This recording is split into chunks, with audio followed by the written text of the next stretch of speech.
옛날 옛적 한국의 아름다운 산과 호수가 많은 지역인 장성에는 특별한 마을이 있었습니다. 이 마을은 다른 곳들과 달리 항상 평화롭고 풍요로웠으며 마을 사람들은 평화롭게 살아가고 있었습니다. 그들은 협력과 조화를 가장 중요하게 생각하며 자연과 인간이 조화를 이루는 삶을 추구했습니다. 그러나 이 평화로운 마을에는 오랫동안 숨겨진 전설이 있었습니다. 마을 사람들이 신성하게 여기는 장성호 주변에는 누군가 알지 못하는 신비로운 힘이 존재한다는 이야기였습니다. 이 힘은 호수를 둘러싼 산 속 깊은 곳에서 잠들어 있는 황룡의 힘이라고 전해졌습니다. 황룡은 마을의 수호자였고 마을 사람들의 평화를 지켜주는 존재라 믿었습니다. 어느 날 마을에 이상한 징조들이 나타나기 시작했습니다.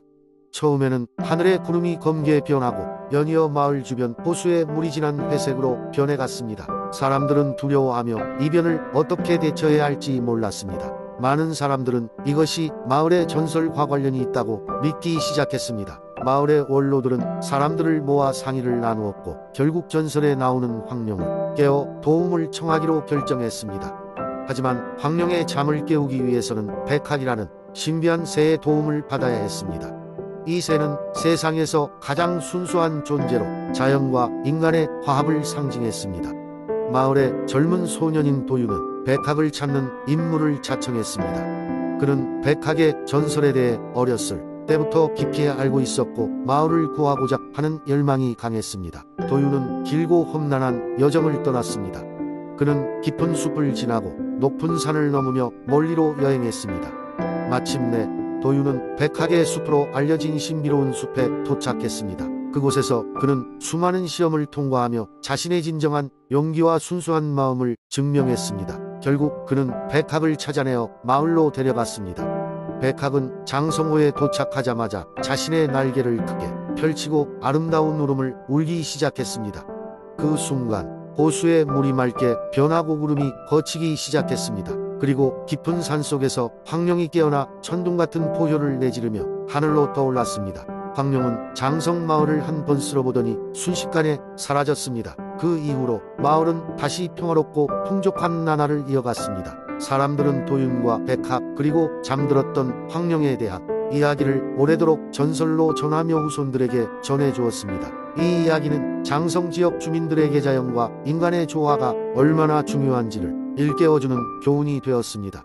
두 번째 이야기. 옛날 옛적 수원이라는 아름다운 도시의 외곽에는 신비로운 연못이 하나 있었습니다. 이 연못은 평범해 보였지만 그 안에는 특별한 힘이 숨어 있었습니다.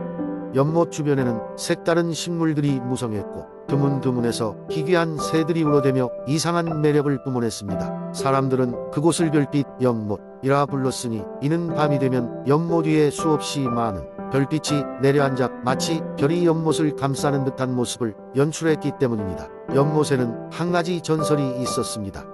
마음이 순수한 사람이 이 연못에 자신의 진심을 비추면 그 사람의 소원이 이루어진다는 것이었습니다. 그러나 이 연못은 깊은 숲 속에 감춰져 있어 찾기가 어려웠습니다. 그러던 어느 날 수원의 작은 마을에 살던 상냥하고 착한 마음씨의 소녀 은지가 있었습니다. 그녀는 병약한 어머니를 돌보며 살고 있었습니다. 어머니의 건강이 날로 나빠져 가는 것을 보며 항상 마음 아파하던 은지는 이 별빛 연못에 대해 들은 이야기가 자꾸 그녀의 마음속에 맴돌았습니다. 어느 날 은지는 어머니의 건강을 회복하기를 바라는 마음으로 그 연못을 찾아가기로 결심했습니다. 도시의 모습을 뒤로하고 은지는 모험을 떠났습니다. 숲은 그녀를 시험하듯 그 길을 쉽게 내주지 않았습니다. 은지는 수많은 고난과 어려운 길목, 험준한 개울을 지나야 했습니다. 하지만 그녀는 포기하지 않았습니다. 왜냐하면 어머니에 대한 깊은 사랑과 소원이 그녀를 끝까지 인도하고 있었기 때문입니다. 며칠 동안의 긴 여정 끝에 은지는 드디어 별빛 연못에 다다랐습니다. 그녀는 연못가에 앉아 마음속 깊이 잠재되어 있던 소원을 조용히 빌기 시작했습니다. 간절한 마음으로 눈을 감고 진심을 담아 기도하듯 속삭였을 때 연못의 물결은 부드럽게 일렁이며 은지의 모습 위에 반짝이기 시작했습니다. 연못에 반사된 별빛은 더욱 밝아져 그녀를 감싸 안는 듯 했습니다. 그 순간 신비한 일이 일어났습니다. 연못의 물이 갑자기 공기 중으로 떠오르며 은지의 눈앞에 빛의 구름을 만들어냈습니다. 은지는 놀랐지만 마음 깊은 곳에는 알 수 없는 평화로움이 밀려왔습니다. 그리고 그 빛 속에서 따스하고 부드러운 목소리가 들려왔습니다. 진실한 마음을 가진 너의 소원을 이루어 주겠다. 은지는 그 말을 듣고 눈물을 흘렸습니다. 집으로 돌아온 은지는 곧 어머니의 건강이 눈에 띄게 회복되고 있다는 것을 느꼈습니다. 마을 사람들은 그녀의 이야기를 전해 듣고 별빛 연못에 대한 신비로움을 믿게 되었습니다. 이후로도 수많은 사람이 별빛 연못을 찾았지만 결국 은지처럼 진심의 마음을 느낄 수 있는 자만이 그 비밀을 알 수 있었습니다. 이 이야기는 긴 세월 동안 전해 내려오며 사람들에게 진실한 마음과 사랑에 대해 다시 한번 생각해보게 하는 소중한 교훈으로 남게 되었습니다. 이렇게 별빛 연못은 수원 사람들의 심금에 영원히 남게 되었습니다. 세 번째 이야기. 옛날 옛적 한국의 영암이라는 아름다운 고장에는 달빛에 반짝이는 신비한 연못이 있었다. 이 연못은 수백 년을 거슬러 내려오는 전설과 함께 사람들의 마음속에 깊이 자리 잡고 있었다. 연못 주변은 울창한 숲으로 둘러싸여 있었고 그 안에는 다양한 동물들이 평화롭게 살고 있었다. 낮 동안 연못은 잠잠하고 고요했지만 밤이 되어 달이 떠오르면 연못은 마치 살아있는 것처럼 환하게 빛났다. 사람들은 모두 그 연못을 달빛 연못이라 불렀다. 영암 마을에는 다은이라는 소녀가 살고 있었다.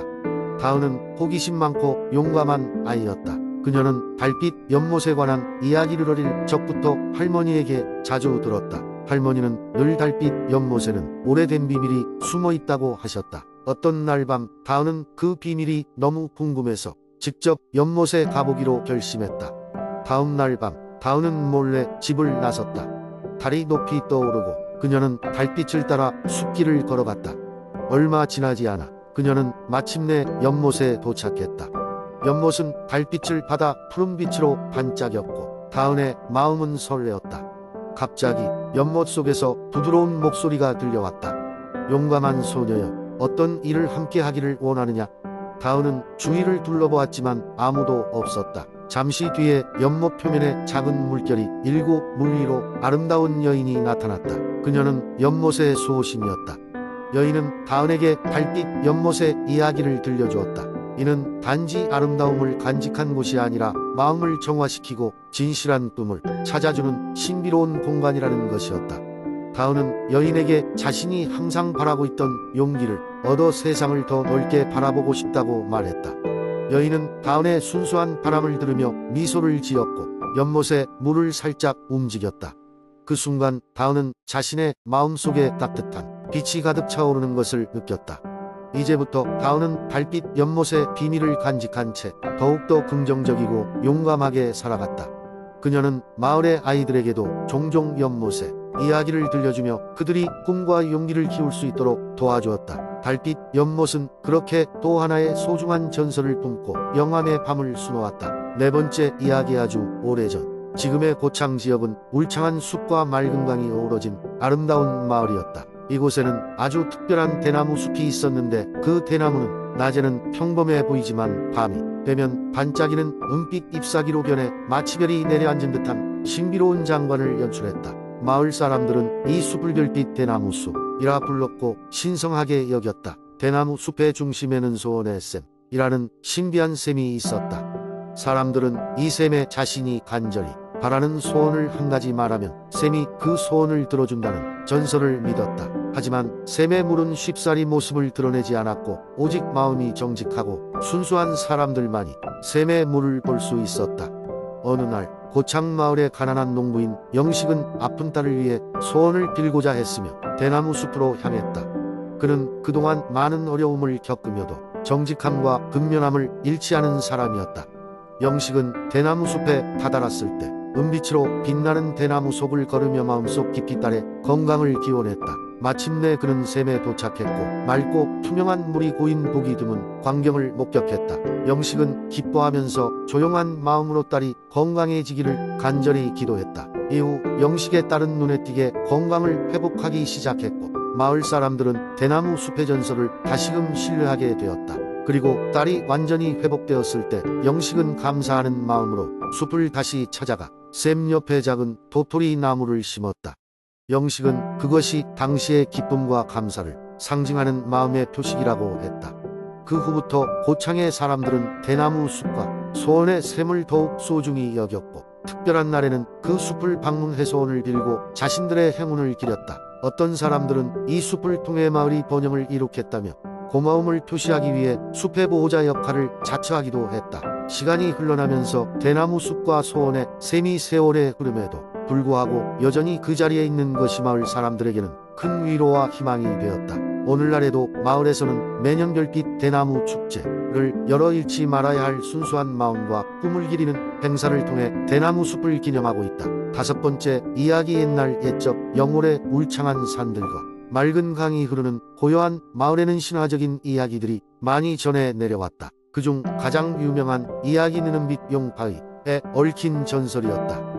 오랜 세월 동안 마을 사람들은 이 바위를 신성시하며 보호했으며 그 주위에는 늘 평온과 행복이 머물렀다. 영월의 어느 산골 마을에 진수라는 착하고 순박한 청년이 살고 있었다. 진수는 산과 강을 즐기며 매일 자연과 가까이 지내는 것을 좋아했다. 어느 날 진수는 강가를 산책하다가 반짝이는 웅장한 바위를 발견했다. 바위는 마치 거대한 용 한 마리가 웅크리고 있는 듯한 모습으로 그 표면은 햇빛을 받아 은빛으로 빛나고 있었다. 마을 어르신들은 이 바위가 바로 전설의 은빛 용 바위라며 진수를 축하했다. 하지만 진수는 단지 바위를 발견한 것에 그치지 않고 매일 바위를 찾아가 물을 붓고 돌을 정성껏 닦기 시작했다. 그의 진심 어린 헌신은 바위가 더욱 빛나게 만들었다. 어느 맑고 푸른 밤 진수는 바위 곁에서 살며시 잠이 들었다. 꿈속에서 거대한 용이 나타나 말했다. 내가 나를 깨워주었구나. 나는 오래전부터 이곳의 수호신으로 잠들어 있었단다. 내 정성으로 다시 깨어나 마을을 보호할 힘을 얻었네. 진수는 놀랐지만 두려움 없이 용과 대화를 나누었다. 용은 마을을 지키고 번영을 가져다 줄 것을 약속했다. 그날 이후 마을에는 알 수 없는 긍정적인 변화가 일어났다. 모든 작물은 풍족하게 자랐고 강은 전보다 더욱 맑고 깨끗해졌다. 사람들은 진수와 용의 이야기를 입에 담으며 그들을 기리고 감사의 뜻으로 축제를 열었다. 진수는 언제나 마을 사람들과 함께하며 용의 이야기를 전하는 것을 자신의 소명으로 삼았다. 수많은 세월이 지난 후에도 영월의 사람들은 은빛 용 바위 이야기를 전하며 바위 주위를 소중히 했다. 그들의 이야기는 세대를 넘어 마을의 아이들에게까지 전해졌고 덕분에 영월 마을에는 평화와 번영이 끊이지 않았다. 이처럼 영월의 은빛 용 바위 이야기는 마을 사람들 사이에 영원히 살아 숨쉬는 전설로 자리 잡았다.